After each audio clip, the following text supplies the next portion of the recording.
വീട്ടിലേക്ക് പോകാം. കടി കൊള്ളാൻ ആളുകൾ കാത്തു നിൽക്കുന്നുണ്ടോ നോക്കാം. മുട്ടയിടാൻ വെള്ളം കെട്ടി നിൽക്കാൻ ഇടയുള്ള ഉറവിടങ്ങൾ തേടാം. കടി കൊള്ളാൻ ആരും കാത്തു നിൽക്കില്ല. ഡെങ്കിപ്പനിയും ചിക്കൻ ഗുനിയും ഒക്കെ വരുമെന്നറിയാം. വേനൽക്കാലം അല്ലേ, എല്ലായിടവും കരിക്കും തൊണ്ടുകൾ കാണും മുട്ടയിടാൻ. ഇല്ലെന്നേ, കരിക്കുന്നുണ്ടൊക്കെ കമത്തി വെച്ചേക്കുന്നു. നമുക്ക് വീടുകളുടെ വടക്കേപ്പുറം കൂടി നോക്കാം. വീടുകളുടെ വടക്കേപ്പുറം നോക്കിയിട്ടും ഒന്നും കിട്ടിയില്ല. എല്ലാം വെള്ളം കയറാത്ത വിധം മൂടിയിരിക്കുന്നു. നമുക്ക് ആമ്പലുള്ള സിമന്റ് തൊടികളിൽ പോയാലോ? ഇതിലൊക്കെ ഗപ്പി മീനിനെ വളർത്തുന്നുണ്ട്. നടക്കില്ല. ഇവിടെയും വെള്ളം കെട്ടി നിൽക്കുന്ന സ്ഥലമൊന്നും കാണുന്നില്ലല്ലോ. എല്ലാവരും നല്ല ജാഗ്രതയിലാണ്. ഇങ്ങനെ പോയാൽ മുട്ടയിടാൻ സ്ഥലമില്ല. പ്രിയ എഡിസേ, നമുക്കിനി തോട്ടങ്ങളിൽ ചെന്ന് രാപാർക്കാം. എന്തിന്?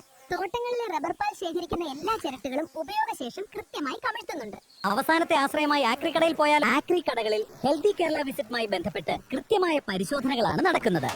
വേസ്റ്റ് എല്ലാം വെള്ളം കയറാത്ത വിധം സുരക്ഷിതമായി സൂക്ഷിക്കുന്നുണ്ട്. 7 ദിനങ്ങൾ കൊണ്ട് മുട്ട വിരിയുമെന്നുള്ളത് കൊണ്ടാ.